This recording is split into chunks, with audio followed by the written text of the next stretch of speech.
Bueno, arratsaldeon, guztioi. Hoy tenemos la tercera charla de este ciclo. Seguimos hablando de ciencia, seguimos hablando de mujeres en ciencia, pero hoy en una ciencia un poco especial porque vamos a hablar de ciencia ficción. Y para hablar de ciencia ficción tenemos a la mejor invitada que podíamos tener, yo creo, que es Sara Martín Alegre. Sara es profesora de la Universidad Autónoma de Barcelona y es profesora de literatura y estudios culturales en lengua inglesa. Sara es una persona académica, tiene una sólida carrera, tiene publicados libros, artículos y también tiene su lado, lo voy a decir, Sara, friki. Y entonces es también vocal de la Sociedad Catalana de Ciencia Ficción. Pero a mí lo que más envidia me da de Sara es que tiene que ser una profesora de literatura buenísima, porque por sus clases, además de pasar Shakespeare y todos los que tienen que pasar, pues pasa la Teniente Ripley, pasa Frankenstein, pasa mucha gente que a los que nos gusta la ciencia ficción, que yo también soy friki de ciencia ficción, pues creo que esas clases nos gustarían muchísimo. Los que no tenemos oportunidad de ir a sus clases, porque da clases en Barcelona, tenemos un pequeño remedio, que es consultar su blog. Si sabéis inglés, tiene un blog que trata sobre el placer de enseñar literatura, donde también se mezcla Rosalía con Maquiavelo y también sale por ahí la... ¿Cómo se llama? La robosexualidad, que lo dejo aquí por si luego queréis preguntar qué es, porque yo todavía tampoco lo sé. Entonces, pues nada, no le voy a quitar más tiempo, le doy la palabra, muchísimas gracias por venir y ahora nos va a hablar ella sobre ciencia ficción escrita por mujeres. Muchas gracias.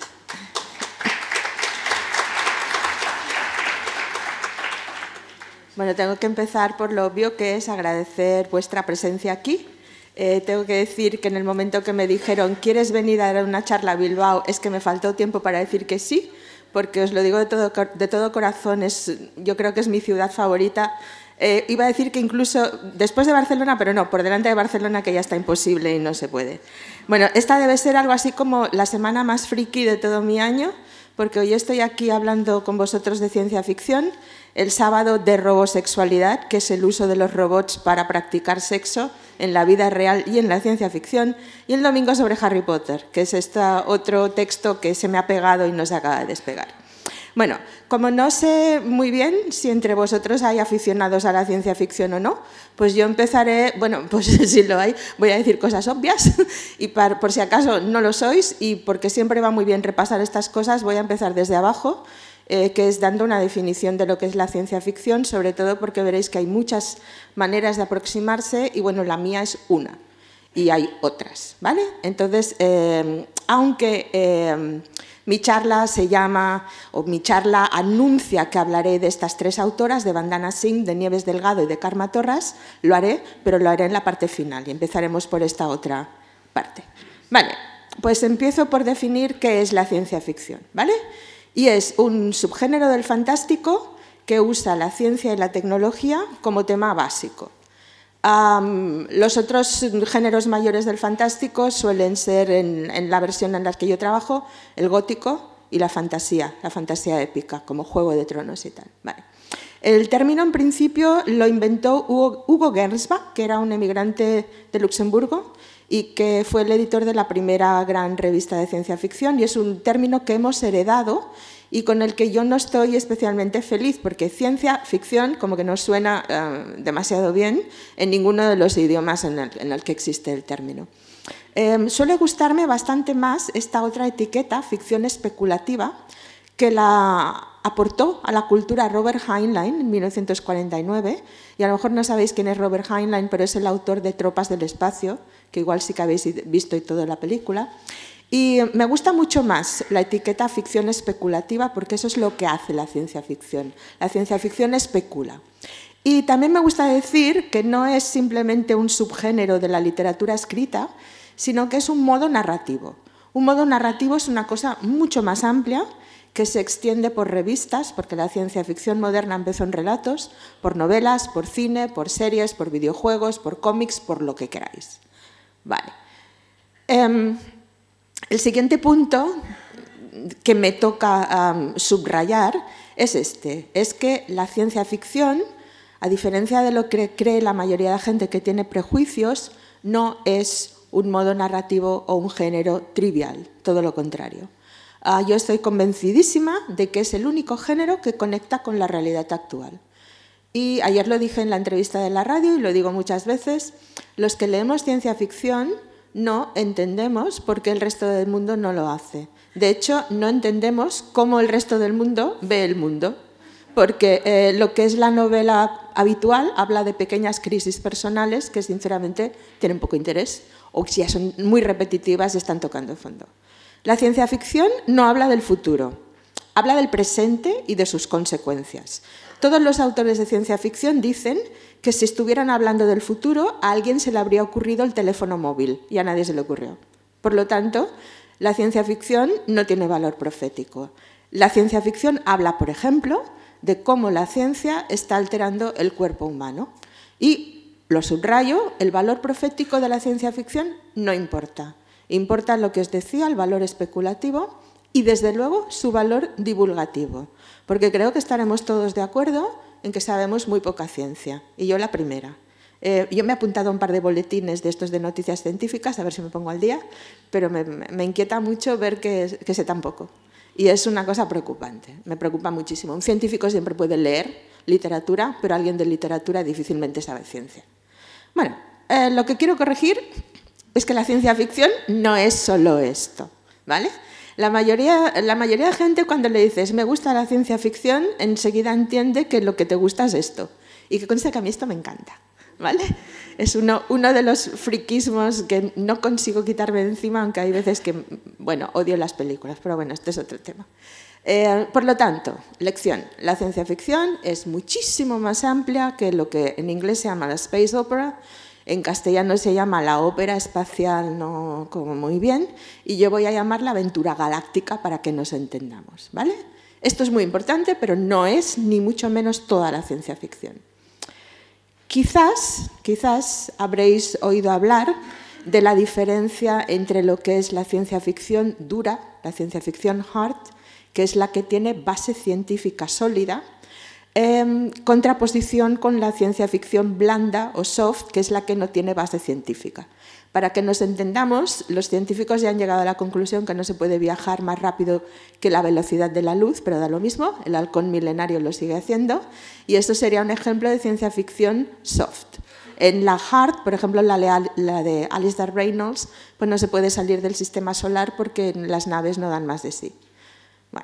Como os decía, la ciencia ficción, en todo caso, sea la variante que sea, aunque sea la más aventurera y ligera posible, tiene una base especulativa. Y nos habla, como os decía, del impacto de la ciencia y de la tecnología en un futuro inmediato y quizás remoto. ¿Qué temas? Pues temas como, por ejemplo, la exploración del espacio, la colonización del espacio, si es que llegamos a explorarlo algún día, el contacto con otras especies alienígenas, que tiene que haberlas con la cantidad de planetas que hay, que sabemos que podrían estar habitados. El militarismo, nos guste o no nos guste, es una de las grandes áreas de la ciencia ficción. El viaje en el tiempo, que ya sabéis que el gran físico Stephen Hawking declaró que sí que era posible, y si él lo dice, pues habrá que valorarlo. El steampunk, que es el contraste entre lo que es la ciencia avanzada y el pasado decimonónico, la robótica y la inteligencia artificial, la genética, la nanotecnología, de la que creo que se habló hace poquito aquí, y el biopunk, que es la intervención en el cuerpo humano en base a la tecnología más avanzada. Todo esto se puede resumir en este modelo, que es el modelo NBIC, que quizás alguno de vosotros habráis oído hablar, que es un modelo científico desarrollado a partir del año 2000 y que básicamente se pregunta qué podemos hacer con la humanidad y con el cuerpo humano específicamente si empezamos a aplicar toda la tecnología posible, incluso interviniendo en la evolución humana. Y estas son las historias y los temas que le interesan a la ciencia ficción. Bueno, una de las pequeñas bromas que se hacen en el entorno de la ciencia ficción es que hubo una edad dorada, que fue en los años 40, los años 50, pero se suele decir también que la edad dorada de la ciencia ficción son los 12 años, porque es la edad en la que normalmente se suele empezar a leer ciencia ficción y se descubre la maravilla de la ciencia y de la tecnología y en la que se despiertan vocaciones. Y claro, una pregunta que se suele hacer es si esos 12 años son solo para los chicos o si son también para las chicas, ¿vale? Y una de las cosas en las que quiero insistir mucho es que en el caso de las chicas, si no hay ciencia ficción, no hay ciencia. Estoy exagerando, ya lo sé, no todas las mujeres científicas han leído previamente ciencia ficción, pero uno de los usos clarísimos de la ciencia ficción es despertar vocaciones. Si no hay modelos científicos en la ficción, pues no me canso de decir que las niñas se fijan, pero se fijan en los modelos y desarrollan su biografía a partir de otros parámetros que no son los más deseables. Las niñas que se están fijando en la ciencia suelen tender más bien hacia las ciencias de la vida. Y antes explicaba que en mi propia universidad, en la Autónoma de Barcelona, pues las chicas son mayoría en medicina, biología, todo lo que tiene que ver con ciencias de la vida, pero no en tecnología. Y de hecho ha habido un retroceso incluso en la Facultad de Informática, que llegó a tener un 30% de chicas, ahora están sobre el 15% y no saben qué hacer. A mí me sorprende poco. Me sorprende muy poco porque para tener la ilusión de ser algo profesionalmente, primero tienes que haber visto algún ejemplo. Si no, no hay manera de desarrollar una vocación. Es muy extraño. Y hasta ahora, en la ciencia ficción escrita por los hombres, ¿qué se le había ofrecido a las chicas? Bueno, pues se les había ofrecido representaciones como objetos sexuales. Ya podéis ver las ilustraciones, ¿verdad? Sobre todo la del chico, el monstruo y la princesa esperando a ser salvada, damas en apuro. Después esta figura tan típica de la ayudante del científico, que muchas veces es o la ayudante del científico o, por una razón misteriosa, la hija del científico, como si tener un padre científico pues tuviera ahí un peso. Y con mucha frecuencia la ciencia ficción, no me gusta decir masculina, prefiero decir patriarcal. La ciencia ficción patriarcal, que no es necesariamente la masculina, ya os explicaré por qué, ha representado a las mujeres como monstruos. Y aquí tenéis un ejemplo, ¿vale?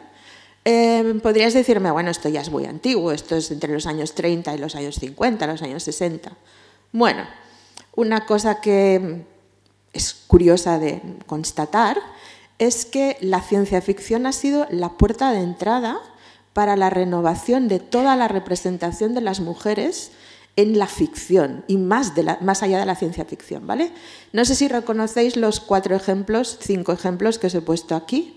Está una bellísima y jovencísima Sigourney Weaver como Ellen Ripley en Alien, que es de 1979, es decir, llevamos casi 40 años de renovación.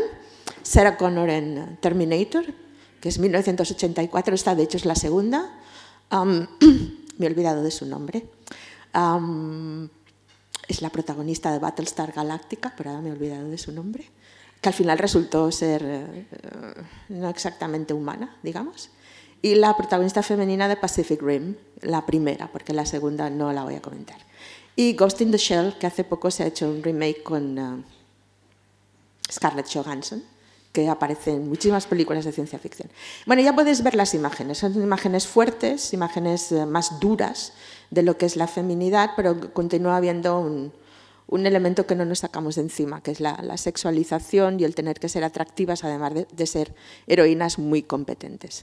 Es por eso que creo que no tienen que ir por ahí las cosas, no tienen que ir por el heroísmo, sino que pienso que lo más práctico, lo más efectivo, lo que puede tener un impacto más directo es representar más científicas directamente. Aquí está Scully, que creo que es una de mis heroínas favoritas. Escribí una vez un libro sobre Expediente X, ahí lo encontraréis. Al mismo tiempo, favorita y muy frustrante, porque Expediente X no es su historia, es la historia de Mulder, si la habéis seguido. Pero hay una cosa que me gustaría que recordéis, que es el efecto Scully. ¿Qué es el efecto Scully? Pues el efecto Scully es el siguiente. Después de ver la serie y enamorarse de este personaje, muchas chicas optaron por carreras técnicas y científicas, porque tenían el ejemplo de alguien que era extremadamente competente como científico y como investigadora. Después su vida privada ya es otra cosa. Pero fue un modelo muy bueno. Además, no era un modelo sexualizado, no era un modelo que tuviera nada que ver con el modelo heroico-militar, era otra cosa. Inspiró mucho. Pues el efecto Scully. El problema es que el efecto Scully lleva mucho tiempo sin repetirse y no tenemos otra personaje. Cito a Jane Donauworth, que escribió este libro fundamental, que es Las hijas de Frankenstein, que ya tiene 20 años, pero bueno, ya veis por dónde va. Y ella dice que en cualquier historia en que se presente una científica es de valor, porque al presentar a estas científicas como heroínas, estas autoras amplían aún más el público lector de la ciencia ficción, abriendo el territorio a las lectoras que se identifican con las aventuras y los descubrimientos de la ciencia. Yo quiero corregir un poquito a Jane Donauworth para recordarle, aunque no me está oyendo, que no son solo las autoras las que presentan científicas, sino muchas veces los autores. Y creo que es una cosa que hay que valorar. A Scully la inventó un hombre, la inventó Chris Carter, y no lo hizo por razones feministas, lo hizo por otras razones, porque no le apetecía tener una heroína al uso y porque le encantaba la Clarice Starling del Silencio de los Corderos y dijo, quiero hacer algo así, pero que sea científica también. Y ahí tenemos a Scully. Vale, bueno, hasta aquí os he introducido un poquito lo que es la ciencia ficción, qué función, por qué es necesario que tenga representaciones de personajes femeninos y qué impacto puede tener la presencia de los personajes femeninos como modelos. Vale. Ahora paso a hablaros de un problema muy claro, que es, siempre que se hace una lista de lo mejor que se ha escrito en ciencia ficción, de cada 10, 15 nombres, ¿cuántas mujeres diríais que aparecen? Pues os pasáis. Os he traído como ejemplo la lista de la revista Quasar, que es una revista argentina de muchísimo prestigio, ¿vale? Y son 2 diapositivas, ¿vale? Esta y la que viene. ¿Os suena algún nombre? ¿No? Más que humano, de Theodore Sturgeon, Dune, de Frank Herbert, Las estrellas mi destino, de Alfred Bester, Ubik, de Philip K. Dick. ¿Os suena Philip K. Dick? Blade Runner, ¿sí? Y muchas otras cosas. Vale. Theodore Sturgeon, ese señor con esa cara tan simpática, es autor de un dicho que todo el mundo de ciencia ficción repite. A este señor le decían con mucha frecuencia que la ciencia ficción era basura. Y él elaboró lo que ahora se conoce como la ley de Sturgeon, que es, en todos los géneros el 10% es brillante y el resto es basura.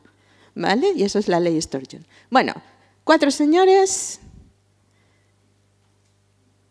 Al fin aparece una señora, que es la que siempre aparece, que es Ursula Le Guin. No está la foto porque ahora viene la foto, ¿vale?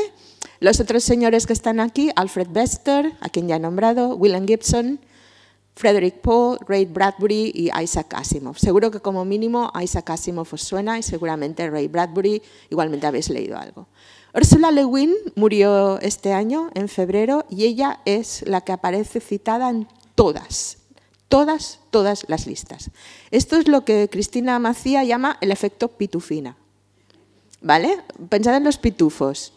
¿Cuántas señoras pitufas hay? Una, porque hay una. No quiero ni entrar en qué hacen los pitufos con una señora solo en medio, pero bueno.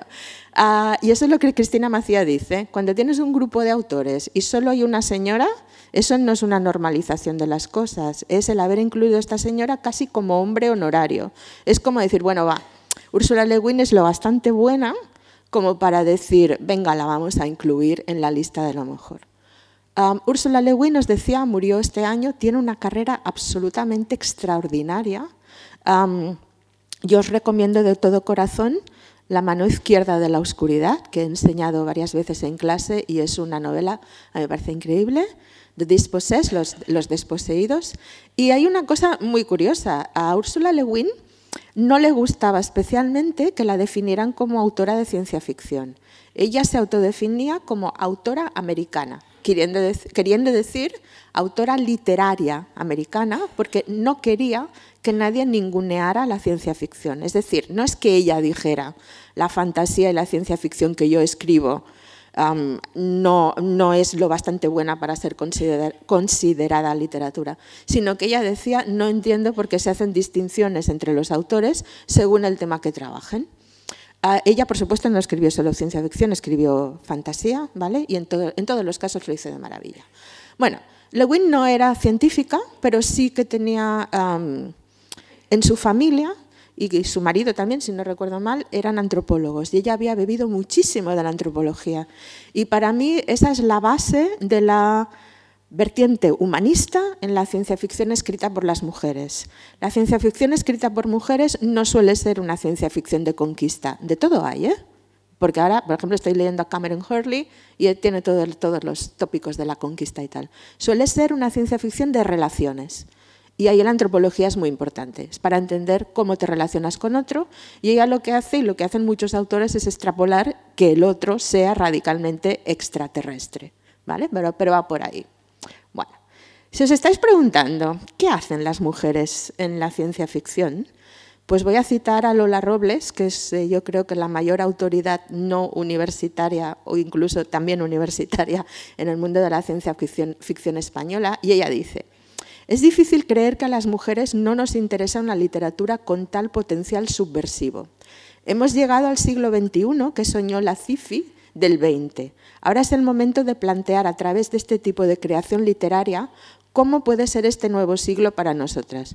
Y os he escogido esta portada, que es una portada que ya de entrada lo que hace es reimaginar la figura de la astronauta, que a lo mejor no os gusta que aparezca como madre, pero ya de entrada te llama la atención sobre el hecho de que por qué el astronauta o la astronauta no está asociado a la reproducción. ¿Qué hago yo leyendo ciencia ficción? Y tengo que decir que jamás me he encontrado ningún hombre en toda mi larga carrera que me haya dicho: ¿tú qué haces haciendo ciencia ficción? Para nada, todo lo contrario. Bueno, ¿por qué leo yo ciencia ficción? Bueno, ¿por qué no? ¿Vale?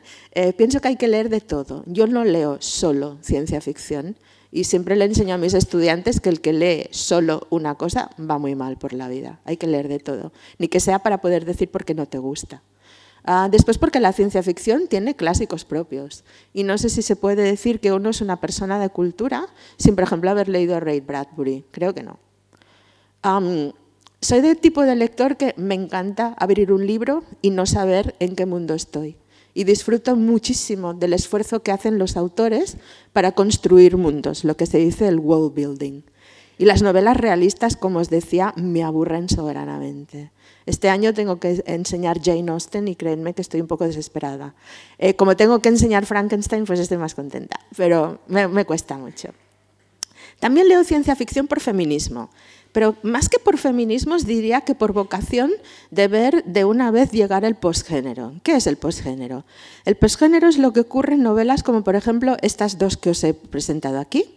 Memorias de una mujer del espacio, que es del año 62, y la trilogía de Kim Stanley Robinson, que es de inicio de los años 90. Y son novelas en las que la cuestión de género no importa, porque está todo absolutamente normalizado. Y las señoras son ingenieras, exploradoras espaciales y lo que les da la gana, y no se debate si pueden o no pueden serlo. Lo que se debate son las condiciones de contacto con el planeta o con los alienígenas, según la novela que os interese más. Habiendo dicho esto, tenemos un problema mayúsculo, y es que la madre de la ciencia ficción, que era Mary Shelley, que publicó Frankenstein ahora hace 200 años, tenía muy buen conocimiento de la ciencia, pero no era científica, y siento decir que más bien llevaba una línea tecnófoba. ¿Qué es Frankenstein? Sino una historia sobre cómo la mala ciencia masculina, patriarcal, crea vida artificial que se rebela contra los humanos y que nos puede destruir. Y es una historia que llevamos 200 años contando en versiones, bueno, que es que no puedo contar la cantidad de versiones que han salido de Frankenstein, y siempre llegamos al mismo punto. Nuestras creaciones van a acabar con nosotros, sean genéticas, sea inteligencia artificial, sea robótica, sea lo que sea, ¿vale? Os he puesto 3 ejemplos así señalados. En cuanto a los padres de la ciencia ficción, pues tampoco se puede decir que fueran o una cosa o la otra. Ha resultado ser, para sorpresa mía, que Wells era biólogo, que dices, un científico dando origen a la ciencia ficción, pero Jules Verne era abogado, que no tiene nada que ver. Era un abogado ilustre, seguramente como la gente que fundó esta increíble biblioteca, y que tenía vocación de saber de ciencia y que nos contó ciencia. Quizás de la manera más positiva posible que se ha visto hasta ahora y menos tecnófoba. Bueno, llegado a este punto quiero aclarar unas cuantas ideas, ¿vale? Una es que la ciencia ficción es siempre un género menos sexista que el resto, incluida la alta literatura. La ciencia ficción, insisto, acogió a las mujeres mucho mejor que la ciencia y la tecnología reales. Siempre ha habido fans y autoras, desde los años 20. Muchos hombres que escriben ciencia ficción son profeministas, incluso antipatriarcales. en los últimos años ha habido un boom enorme de lectoras y de autoras. Cuando yo hice mi tesis doctoral a mitad de los años 90, cuando me iba a las librerías frikis, normalmente estaba yo sola y 20 o 30 hombres. Ahora no. Ahora la cosa está muchísimo más compensada. Los últimos grandes premios del Nebula y el Hugo han tenido grandísima participación femenina y yo diría que se está normalizando. No todas las autoras de ciencia ficción, en todo caso, son feministas, porque ser mujer no quiere decir que eres feminista. Y no todas escriben con conciencia de género.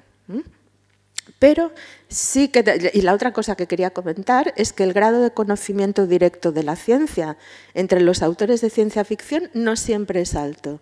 Con muchísima frecuencia son humanistas, como una servidora, que un día acaban diciendo, bueno, ¿qué es esto de la ciencia? ¿Cómo está condicionando nuestro mundo? ¿Y qué puedo narrar yo a partir de esto? Lo cual quiere decir, es cierto, que en la ciencia ficción se cometen auténticos disparates tecnológicos y científicos, pero bueno, es fantasía y hay que tener un cierto margen. Vale. Las otras cosas que quería aclarar es que, como dijo Brian Attebery, en este libro pionero en el que se habla de género, que es Decoding Gender in Science Fiction, es virtualmente imposible para cualquier autor masculino de ciencia ficción ignorar hoy los temas de género identitario. Seas hombre o seas mujer, si haces ciencia ficción, tienes que imaginar el futuro.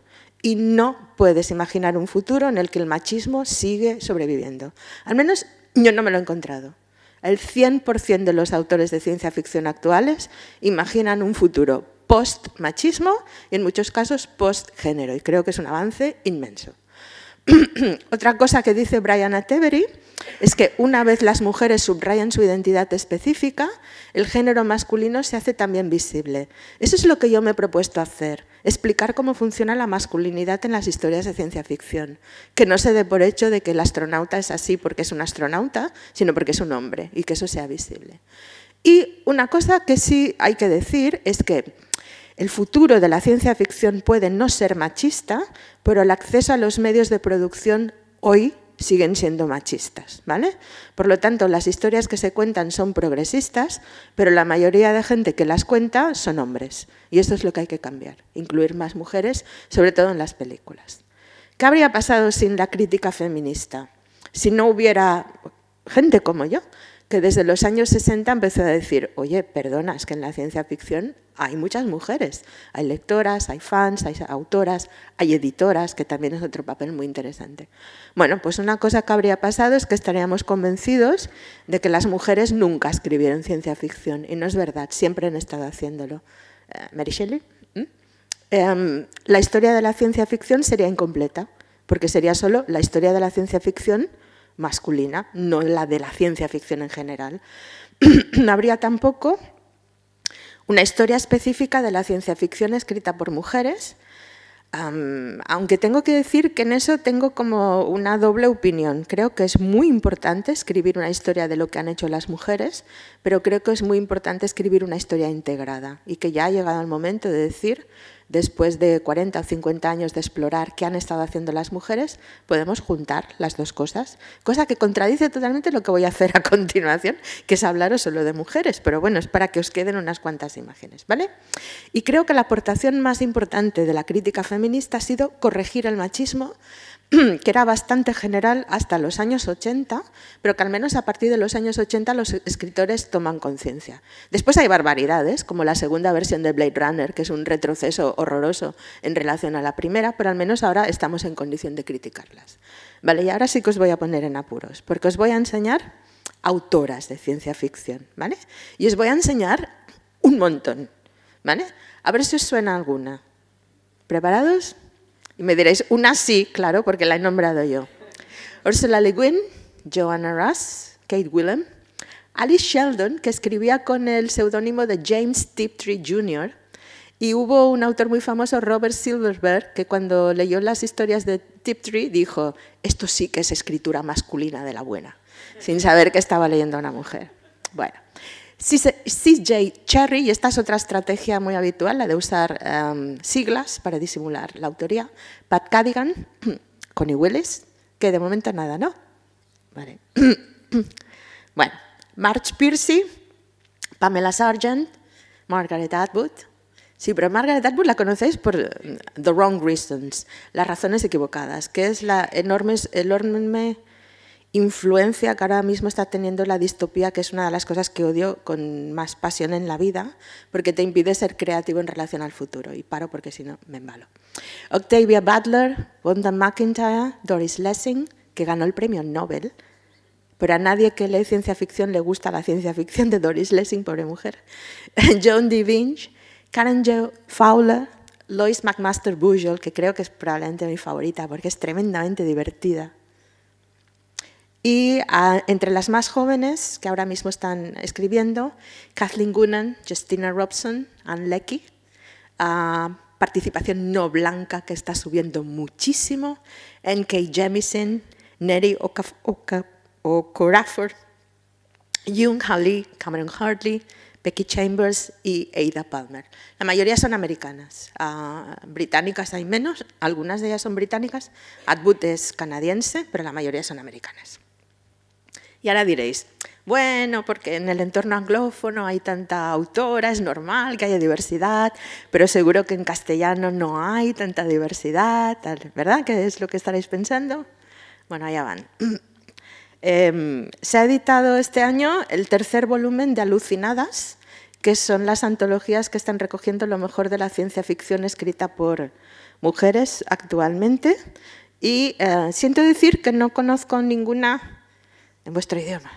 Y me he vuelto un poco loca buscando a ver si encontraba algún ejemplo, pero no he encontrado ningún ejemplo.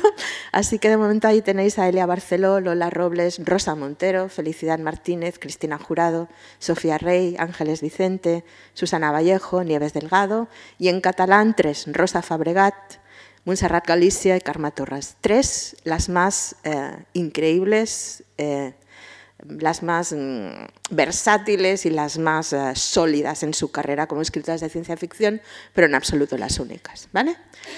Quienes se han dedicado a leer a las mujeres que escriben ciencia ficción nos dicen esto. Perdón un segundito. Nos dicen, Patricia Meltzer dice, ¿de qué va la ciencia ficción escrita por mujeres? Y ella dice, pues mira, va sobre identidad y diferencia, va sobre la crítica feminista de la ciencia y de la tecnología, y va sobre la relación entre la identidad de género, el cuerpo y el deseo.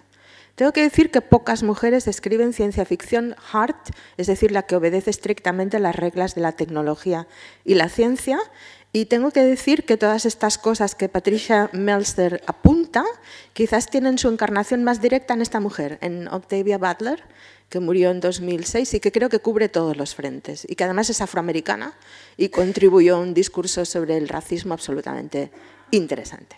Vale.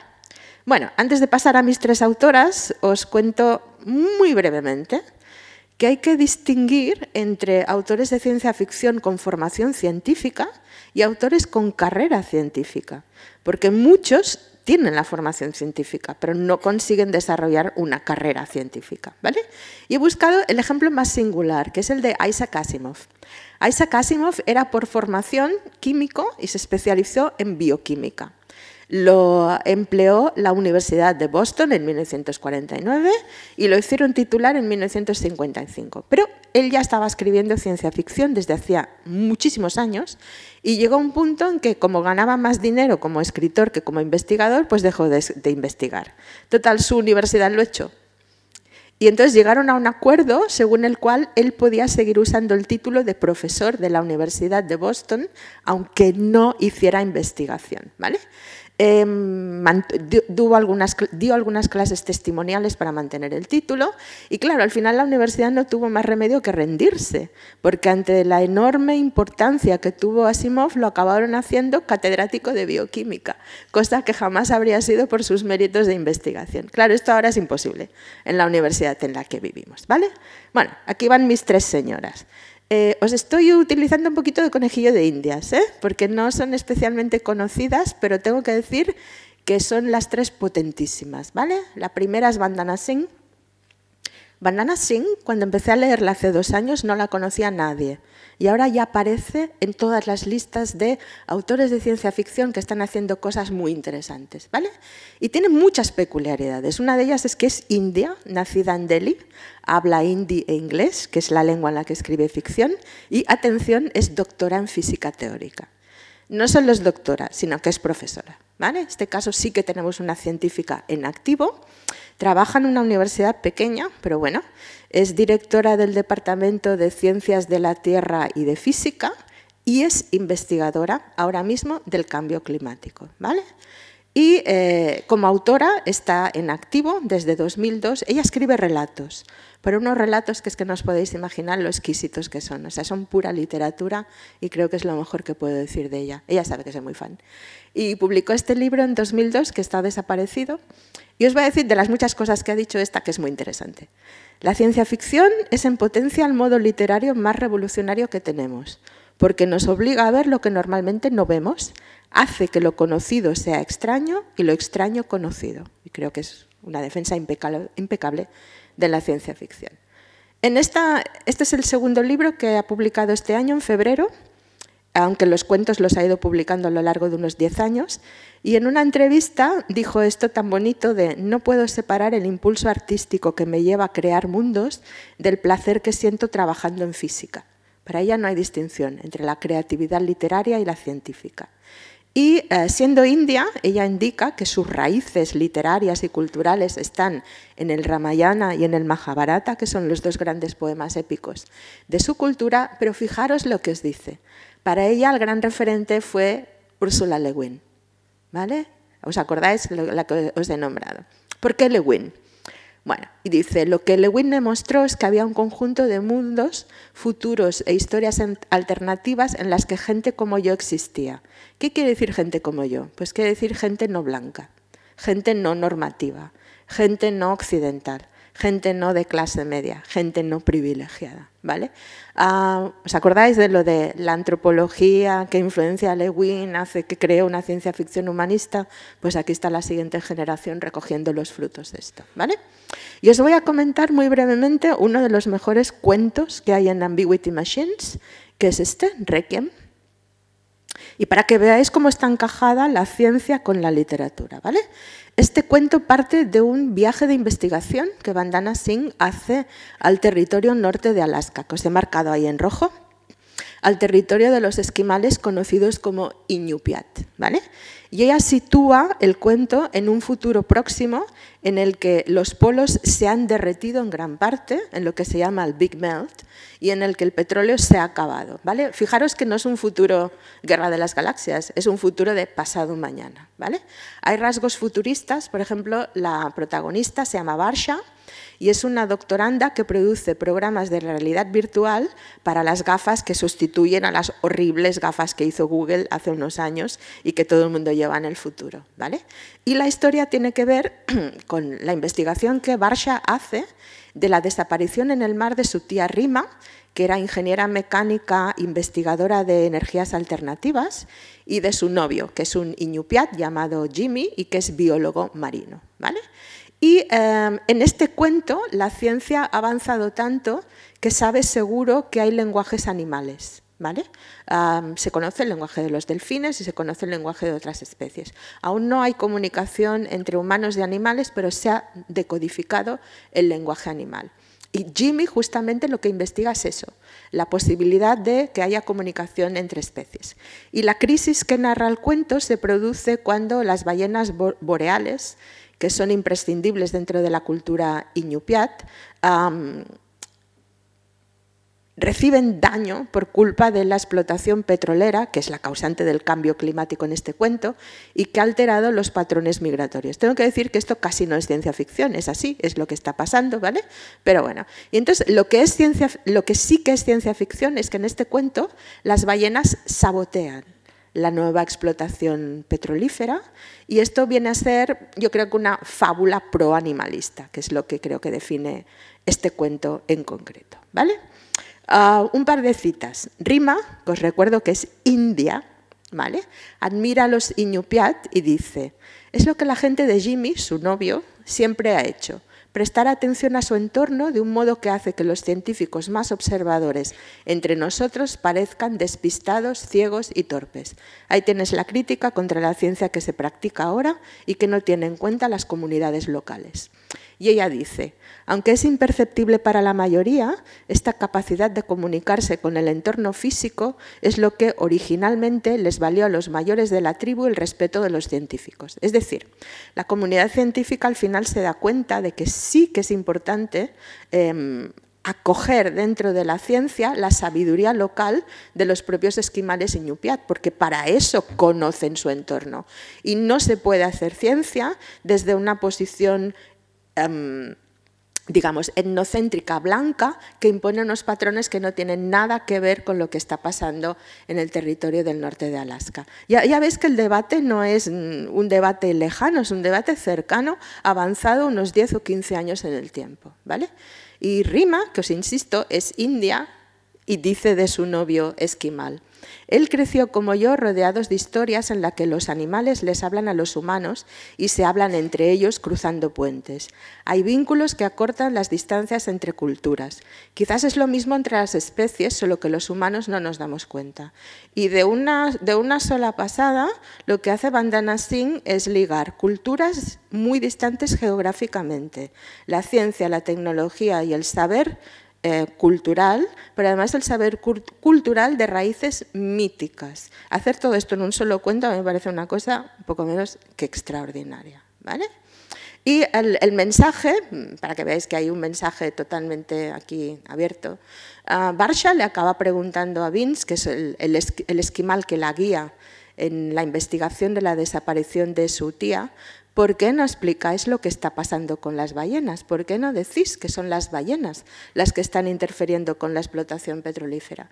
Y los iñupiat han decidido lo siguiente: no podemos permitirnos el lujo de indicar que no son otros humanos, sino potencialmente otras especies las que están luchando.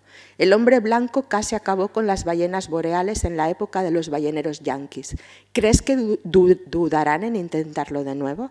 Claro, yo que soy blanca, leyendo esto, te hace pensar qué hemos hecho los blancos y si no tiene que venir la esperanza de esta regeneración del planeta, de regeneración de la ciencia ficción de personas no blancas, como Vandana Singh, a quien os recomiendo leer. Estoy batallando para que alguien la traduzca y avisaré cuando lo consiga. Bueno, a la siguiente sí que la podéis leer directamente, que es a Nieves Delgado. Nieves Delgado tiene un perfil muy distinto, ella es nacida en Ferrol. Es licenciada en física y especialista en astrofísica y es profesora de secundaria. Yo no le he preguntado a Nieves cómo es que es profesora de secundaria, pero sí que voy a hacer el comentario de que da pena a un país que invierte dinero en formar una doctora en astrofísica y no la sabe emplear en una institución científica, con perdón de los profesores de secundaria que merecen todo mi respeto y mucho más, ¿vale? Nieves, como no trabaja en astrofísica, pues se ha ido especializando en su obra de ciencia ficción en inteligencia artificial, sobre la que ella escribe de manera reflexiva y está activa como autora publicada desde 2012. Lo mismo que Vandana Singh, está especializada en relatos. Yo creo que porque escribir relatos es más compatible, quizás, con un trabajo a tiempo completo que escribir novelas. Bueno, y seguro que esto os sonará. ¿Os suena el señor de la foto? Sí, ¿verdad? Un referente generacional total. Y ella dice en una entrevista con Carlos Plaza: las historias de ciencia ficción siempre me han gustado. Soy lectora desde pequeña, así que cuando vi la famosa serie Cosmos de Carl Sagan, me di cuenta de que todo encajaba. A esta señora habría que hacerle un monumento. Con la ciencia ficción podía explorar los límites no ya de la ciencia, sino incluso de la sociedad y de la misma esencia del ser humano, el humanismo al que me refería, ¿vale? La ficción me hacía plantearme preguntas y la ciencia me ayudaba a responderlas. Soy lectora, y espero que escritora también, de ciencia ficción rigurosa, coherente y reflexiva, aunque tampoco le hago ascos a las historias ligeras bien contadas. Bueno, para que no os quedéis con las ganas de saber qué es esto de la robosexualidad, pues precisamente he escogido una historia de ella, una historia premiada y que aparece en muchas antologías y que se llama Casas Rojas y que va de robosexualidad. Las imágenes que ilustran esta parte de mi charla no son de ciencia ficción, son de un burdel real que se abrió en Barcelona y cerró al poco, pero hay toda una cadena por toda Europa. Creo que el último lo abrieron en Madrid, en el que uno puede ir a practicar sexo con estas criaturas. Estas criaturas ahora mismo son un modelo avanzado de la clásica muñeca hinchable, pero lo que está ocurriendo ahora es que se las está robotizando. Es decir, si os sobran unos 18.000 dólares, pues ya os podéis comprar una dotada de capacidades robóticas y cuerpo pornográfico, como podéis ver, ¿vale? Entonces, lo que hace Nieves Delgado es imaginar en casas rojas que esto sea difundido en la sociedad y que existe toda una cadena de burdeles que son estas famosas casas rojas. De hecho, no solo hay una cadena de burdeles, sino que es habitual que las personas tengan robots para practicar sexo, ¿vale? Si vinierais a mi charla del sábado, alucinaríais del punto en el que estamos, ¿vale? Y quiero decir hombres y mujeres, pero quizás mucho más avanzada la robotización del cuerpo de las mujeres, ¿vale? Y ella imagina una historia en la que existe esta corporación que se llama Corpia y que se dedica a hacer lo que ella llama sexbots. Y la crisis que ella narra en la historia ocurre porque los robots femeninos han empezado a atacar a sus amos masculinos, llegando al asesinato y no se sabe bien por qué. Y hay una comisión del Parlamento, que creo que es el Parlamento Europeo, que se presenta en la empresa que lleva Gabriel Sandler, que no solo es el dueño de la empresa, sino que también es usuario de una robot que se llama Silvana, y se presentan a investigar cómo se fabrican y sobre todo cómo se entrenan los robots. Porque claro, lo que es necesario para que funcione un robot, y más si es un robot dotado de autoaprendizaje, es que practique sexo para que sea placentero para los clientes, ¿vale? Si podéis imaginar el cuadro en la fábrica de robots y cómo funciona la formación, ¿vale? Nieves Delgado insiste mucho en el tema del consentimiento. Si un robot tiene inteligencia hasta el punto de ser autoconsciente, puedes practicar sexo libremente con él o ella o necesitas consentimiento. Y la otra barrera, la que toca, es la fabricación de robots con físico infantil, ¿vale? Ya los hay, son ilegales, los están fabricando en China y de momento no está muy avanzada la parte robótica, ya están vendiendo muñecos de silicona de tamaño infantil. Bueno, vale. Los argumentos que se debaten en este cuento son los siguientes. Sandler, el fabricante de las muñecas, dice que las ginoides han acabado con la prostitución, aunque yo no veo por qué el poder usar ginoides acaba con la prostitución, siempre habrá gente que prefiera la carne en lugar de la silicona, pero bueno. Que la línea junior, los niños, no es inmoral porque al fin y al cabo son máquinas, no son niños de verdad.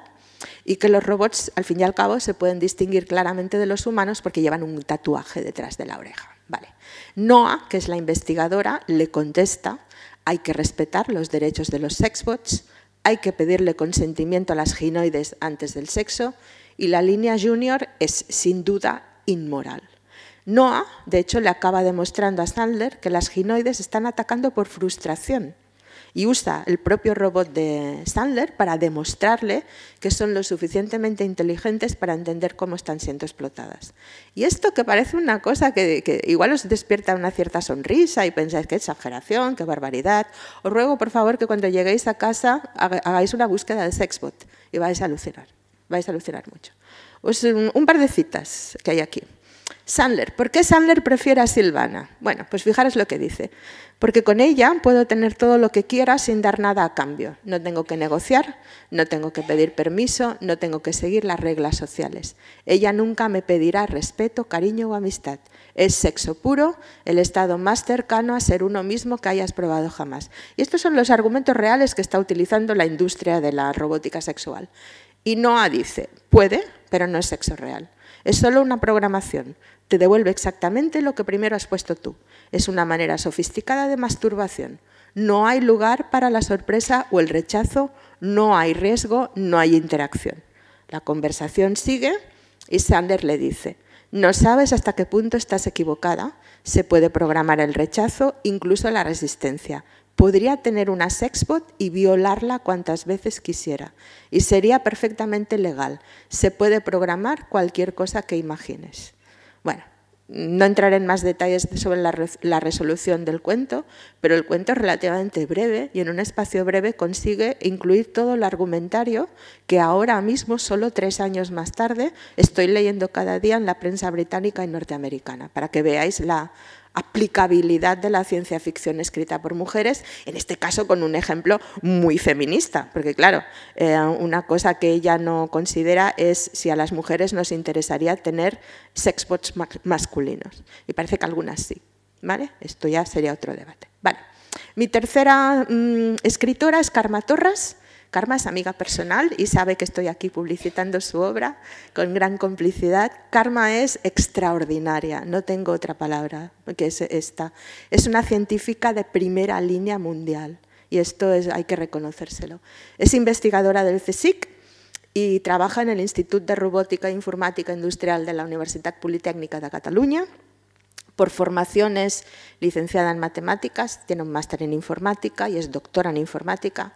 Y, entre otras cosas, tuve el grandísimo placer de asistir a su ceremonia de ingreso en la Real Academia de las Ciencias y las Artes de Barcelona, donde representa la inteligencia artificial y la robótica. Y me parece extraordinario. Y aquí la veis con este brazo robótico y con una bufanda. Y es que Karma se dedica básicamente a la robótica asistencial, es decir, a la robótica que, tal como vamos, cuando seamos viejitos nos va a cuidar. ¿Vale? Y, por ejemplo, una de sus obras maestras es esto, el haber conseguido que un robot ponga una bufanda sin estrangular a un ser humano. No sabéis lo difícil que es esto. Bueno, y tiene esta extraordinaria novela que se llama La mutació sentimental, que está traducida al castellano, ahora os la mostraré, ¿vale? Y es una novela en la que Karma nos advierte sobre qué pasa cuando desarrollamos una dependencia brutal de nuestros acompañantes robóticos. Y ella lo que dice es que lo que pasa es que toda la emotividad de la especie cambia, porque nos volvemos en personas dependientes, ¿vale? Esto puede parecer muy exagerado, pero fijaros que esto apareció hace 10 años, cuando el problema de la dependencia de nuestros teléfonos móviles no era tan agudo. Pues si podéis relacionar teléfono móvil con robot personal, veréis por dónde va Karma y por dónde va esta idea de la mutación de la especie. Bueno, para que veáis cómo se juzga la ciencia ficción, Marta Segarra, que es una grandísima crítica literaria y es profesora de literatura francesa, dice de esta novela que es una buena novela que no esconde su pertenencia al género sin renunciar al nivel que se le pide tengan los escritores de literatura mainstream. Es decir, una novela de ciencia ficción buena es una novela que no parece de ciencia ficción, sino que parece seria, ¿vale? Y Karma dice sobre su propia novela, en La mutació sentimental trato un tema muy cercano a mi trabajo, de donde salió la motivación para escribirla. Esto simplifica el proceso de recopilación de información siempre necesario, porque claro, es su trabajo, y en cambio complica la redacción, ya que impone un grado más de exigencia para no caer en banalidades ni tampoco en inverosimilitudes técnicas. Karma sabe que sus compañeros de departamento leen lo que hace y que le pueden decir esto que dices no es correcto. Y aparte de la portada en castellano, para que veáis que existe, y una imagen de lo que será el futuro dentro de poco, porque es en Japón donde van más avanzados en el tema de la robótica de acompañamiento, ella dice, escribe en la novela: los robots malcriadores producen personas malcriadas, los esclavos crean déspotas y los entretenedores, que es una de las funciones de los robots, estropean el cerebro de sus props, que son sus propietarios. Y lo peor es que no os importa que nos pueda pasar a todos en conjunto con tal de que se vendan. Señores Zuckerberg, Steve Jobs y todos los que nos han colado los móviles, las redes sociales, etcétera, etcétera, sin preocuparse de la mutación sentimental de la especie. Lo cual no quiere decir, y en esto hay que ser serios, por supuesto, Karma es ingeniera de robótica, ella va a ser la última en decir tenemos que prescindir de los robots.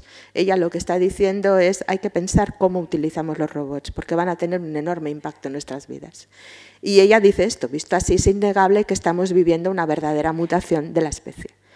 En su última novela, y ya voy acabando, en su última novela, que se llama Enxarxats, Enredados, y que aún no tiene traducción al castellano, es una novela sobre la identidad digital y ella ha hecho una cosa extraordinaria. Es una novela publicada en 2017, pero la acción pasa al 2015, aunque la novela es de ciencia ficción. ¿vale? Entonces ella lo que ha hecho es dar un paso atrás para imaginar un paso adelante el futuro. Y el tema concreto es la identidad digital. No sé si os habéis planteado nunca qué rastro estáis dejando en las redes y qué pasará cuando muráis, perdón. Cómo vuestra identidad va a quedar por ahí y qué se va a hacer de esa identidad. Y lo que Karma plantea es una historia muy extraña entre dos profesoras de universidad en la que una insiste en dejarle a la otra como legado su identidad digital, pero con una serie de condiciones draconianas. Creedme que es tan nuevo que yo estuve como cada 5 minutos pensando, ¿esto es real? ¿Esto qué está pasando? Y lo que hizo Karma fue incluir una serie de artículos reales para que el lector supiera qué era real y qué no era un real, ¿vale? Y os leo. Hay quien ha dicho, estos son palabras de ella misma, hay quien ha dicho que es un thriller tecnológico, quien la ha visto como novela de personajes e incluso me ha preguntado si era autoficción. Pienso que es todas estas cosas y también otras y por supuesto tiene toques de ciencia ficción. Dice ella toques cuando es toda la novela ciencia ficción. Igual que en la investigación científica la multidisciplinariedad resulta sumamente fecunda, pienso que en literatura la hibridación es creativa, permite romper moldes y adentrarse en terrenos inexplorados. Y que esta defensa de la hibridación la haga una científica de primera línea que escribe ciencia ficción, pues creo que es una cosa que hay que publicitar y defender. Bueno, acabo con unas observaciones, unas notas finales. ¿Qué me gustaría y a quién me gustaría animar y en qué me gustaría que me acompañarais? Me gustaría aplaudir los esfuerzos que hacen los autores de ciencia ficción para crear una literatura con conciencia feminista, que no siempre es el caso en la literatura de creación, digamos, mainstream o estándar o general o como le queráis decir. Y en esto incluyo a los hombres y a las mujeres. Antes os he dicho que me gusta distinguir entre masculinidad y patriarcado. El patriarcado es una forma de organización social jerárquica que privilegia la masculinidad, pero no todos los hombres están de acuerdo con el patriarcado. Y yo últimamente vengo definiéndome como activista antipatriarcal más que feminista, porque así incluyo a los hombres en la destrucción de esto que nos está matando a todos. En cuanto a las mujeres científicas, pues yo os animo a todas, que sé que hay bastantes aquí en la sala, a escribir ciencia ficción sobre vuestro modelo, sea hard o soft de la ciencia y sobre todo a ser modelo para las niñas, a exigir historias sobre vosotras, porque hay que tenerlas, ¿vale? Me gusta reconocer los méritos de los autores masculinos profeministas y animarlos. Ahora mismo tengo una relación muy curiosa con Richard Morgan, que quizás lo conozcáis porque es el autor de Carbono Modificado, y es un autor como muy masculino y muy autor de, sí, y muy interesado en una ciencia ficción que así a priori no parece feminista, pero ha resultado ser intensamente antipatriarcal y me está interesando mucho ver qué hacen los hombres para llevar una línea que no es la convencional y que es crítica con la masculinidad. ¿Qué tiene que hacer el entorno académico? Pues darle más visibilidad a la ciencia ficción, pero la de las mujeres y la de los hombres, todos. A los hombres que sois lectores de ciencia ficción, os animo a leer ciencia ficción escrita por mujeres sin prejuicios, porque nosotras leemos la que escriben los hombres. A las niñas, las chicas y las mujeres, lo mismo. Probadlo, que no es tan difícil. Y a todos los lectores que estáis aquí escuchándome, si ya sois lectores de ciencia ficción, pues os animo a seguir con el descubrimiento. Y si no lo sois, pues os animo a descubrir la ciencia ficción. Y muchísimas gracias por escucharme.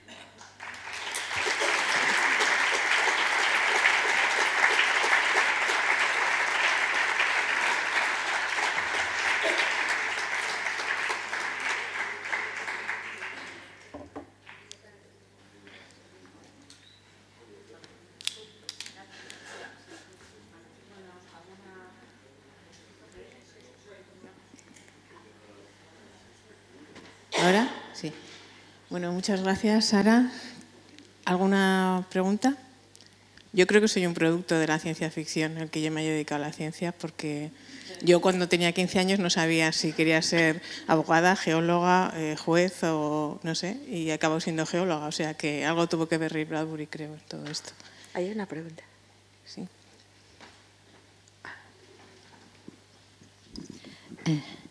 Buenas tardes, gracias por la conferencia.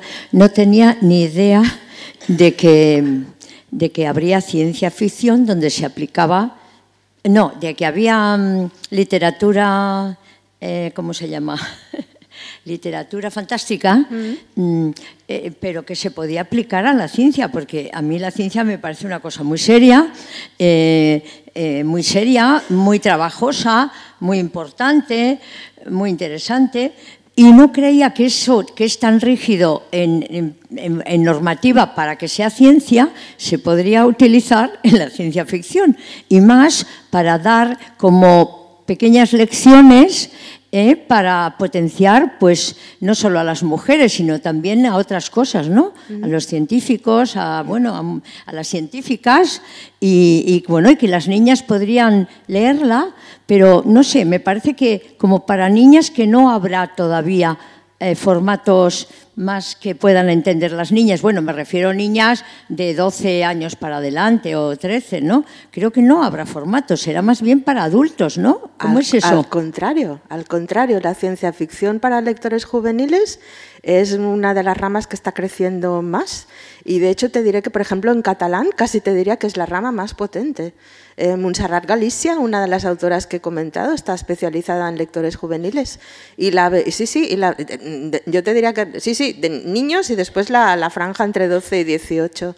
Te diría que es justamente la edad en la que se estaba logrando generar más interés en la ciencia ficción.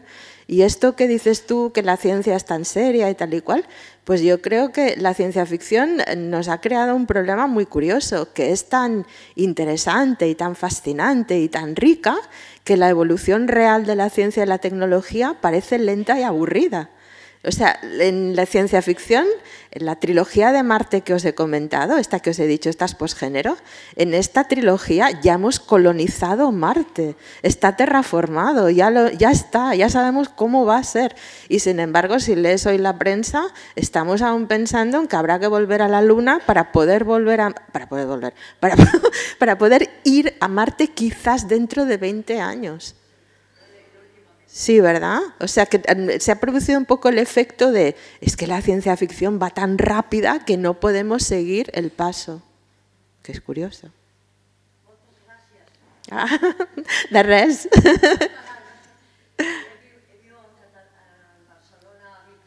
Ah, mira, veus? I molt bé. ¿Más preguntas? Yo creo que te he entendido que no te ha gustado mucho lo de Margaret Atwood, pero ha puesto... ¿No se oye? Bueno, que he entendido que Margaret Atwood, que ha salido por ahí con el cuento de la criada, pero ha puesto en la televisión a mucha gente joven, sobre todo devoradora de series, a ver cosas... Pero con lo peor que se puede narrar de la ciencia ficción. O sea, los que somos lectores de ciencia ficción nos estamos tirando de los pelos. Circula por ahí varias listas de grandes novelas de ciencia ficción que jamás han sido adaptadas. Y alucinas porque son los grandes clásicos. O sea, por favor, Netflix tiene que hacer algo que adapte la trilogía de Marte, no el cuento de la doncella.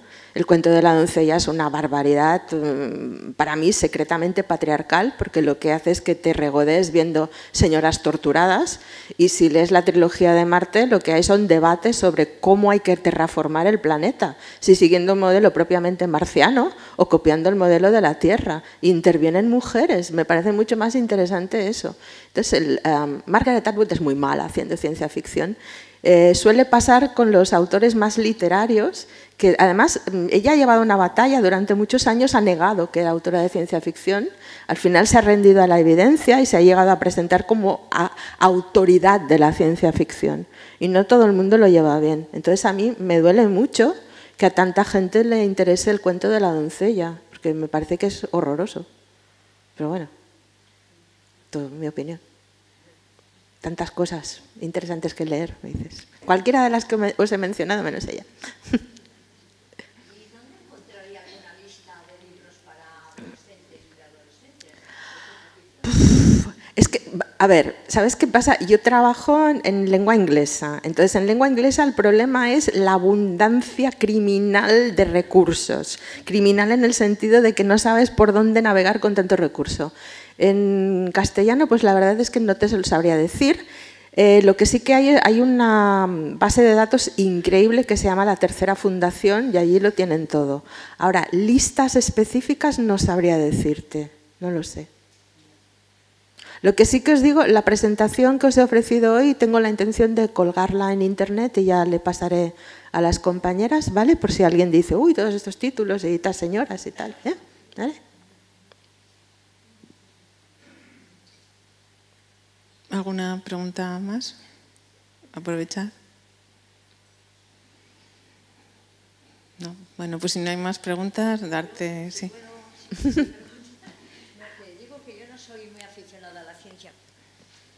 Yo no soy muy aficionada a la ciencia ficción, he leído muy poco y bueno, pienso que quizá tampoco se publicita demasiado, ¿no? No. Y eso es una pena, porque, por ejemplo, ahora yo quiero saber algunos, para hacer algunos regalos a hijas, a nietas y así, o amigos o hijas de amigos, que podían hacer estos regalos en Reyes, pero si no tengo una lista, si voy a una librería y no tienen conocimiento... No, te puedes dejar aconsejar que seguro que lo harán muy bien. Te voy a contar una cosita que en el resto de España no es conocida.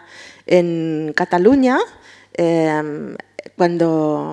después de la muerte de Franco, cuando se hizo la reforma educativa y se empezó a enseñar catalán, pues claro, había necesidad de decir qué les damos a los chicos para leer.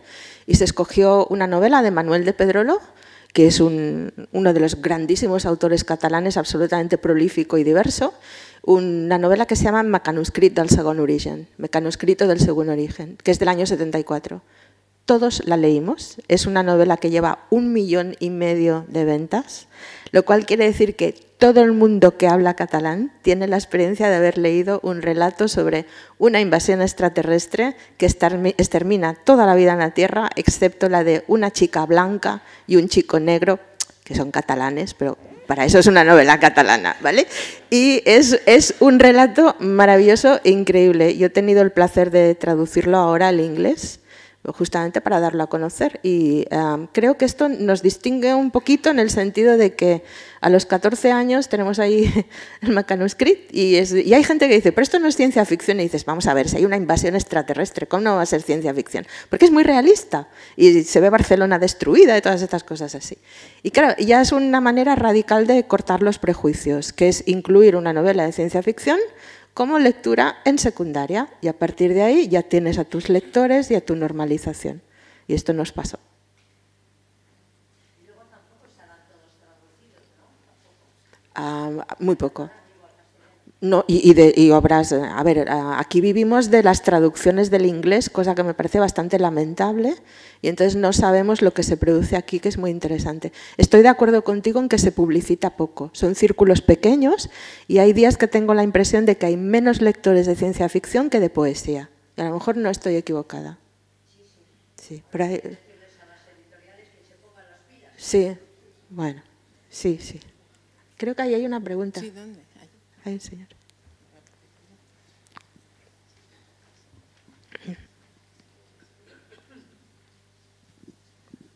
Bueno, primero agradecerte mucho que estés aquí, porque me ha parecido una exposición muy sobresaliente. Muchas gracias. Y quería preguntarte que si en el ámbito del cómic tienes referencias que nos puedan, bueno, arrojar una luz. Moltes gràcies. De res. A ver, una tiene agujeros culturales. Yo, cuando en mi casa mi marido trae cómics, yo me los leo, pero tengo mucho menos conocimiento, ¿vale? O sea, tengo clarísimo que la ciencia ficción está en el cómic, igual que está en el videojuego. Y además en el videojuego es que parece que no nos damos cuenta, pero es que es uno de los elementos principales. Hay ciencia ficción que nos pasa más desapercibida. Por ejemplo, todas las películas de Hollywood de esta oleada de superhéroes son de ciencia ficción, pero como que no nos damos mucha cuenta porque es un tipo de ciencia ficción específica. Casi pienso que cuando uno dice, ¿y qué pasa en este género? ¿Nos está hablando? Es el momento de decir, bueno, dímelo tú, cuéntamelo. Yo el año pasado, por ejemplo, dirigí un trabajo de fin de grado sobre un videojuego. Yo nunca había jugado a un videojuego, pero mi estudiante tenía ganas de contarme cómo funcionaba un videojuego, era de ciencia ficción y me lo pasé genial. O sea que hay que recibir también de la gente aparte de dar.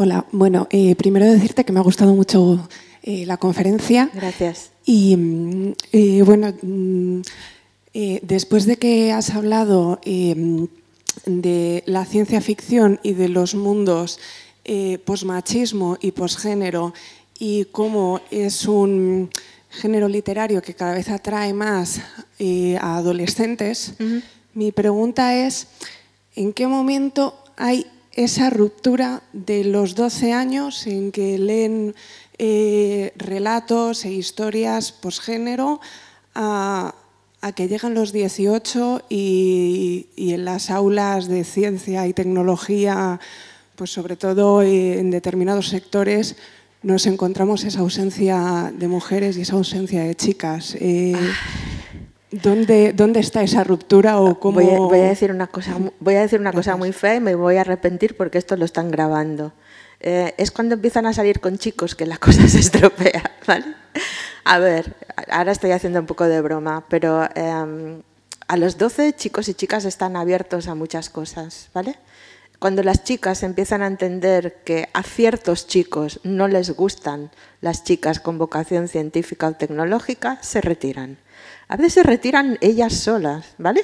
Con Karma Torras tuve esta conversación, le dije, tú eras una mujer que te encontraste estudiando matemáticas, informática y todo esto y seguro que estabas sola en el aula y ella me dijo que sí, que había asignaturas en las que solo estaba ella. Y yo le dije, ¿te has encontrado alguna vez con algún hombre que te dijera, ¿qué haces aquí? Y para mi sorpresa ella me dijo, no, fui yo la que más de una vez me pregunté, ¿qué hago aquí? ¿Vale? Entonces, esto lo llevamos muy dentro de las mujeres, ¿vale? O sea, en muchos casos no es necesario que un chico te diga, a esto no te puedes dedicar, sino que nosotras ya decimos, es que esto es de chicos. Ninguna facultad de las que hay ahora impide a las chicas entrar, todo lo contrario. Sí que es cierto, por ejemplo, habrás oído hablar que en el sector de los videojuegos está la cosa muy complicada y que las chicas gamers lo tienen muy difícil y, bueno, y ha habido muchos problemas y tal, ¿vale? Eso es un caso muy concreto y está ahí, ¿vale? Pero creo que tenemos una conciencia bastante clara de que no es una mayoría de chicos, sino que son el 20% de patriarcas recalcitrantes que no hay manera de que cambien de mentalidad. Entonces, si las chicas mismas ya dicen no voy a jugar a videojuegos por no encontrarme con este problema o no voy a estudiar informática por no encontrarme con este problema, pues vamos mal. Y yo te diría, por lo tanto, que es cuando las chicas empiezan a preocuparse por la opinión de los chicos, quizás no tanto salir con los chicos, que empiezan los problemas, que empiezan a preguntarse ¿qué hago yo aquí? Aunque no se lo digan. Entonces, ¿cómo se rompe esa barrera? Pues con mucha didáctica, de las científicas profesionales sobre todo. Yo soy humanista, yo no puedo llegar a más. No sé si te he contestado. Sí, vale. ¿Alguna pregunta más? Bueno, pues entonces, Sara, muchísimas gracias a vosotros por escucharme charla. Y por invitarme. Gracias.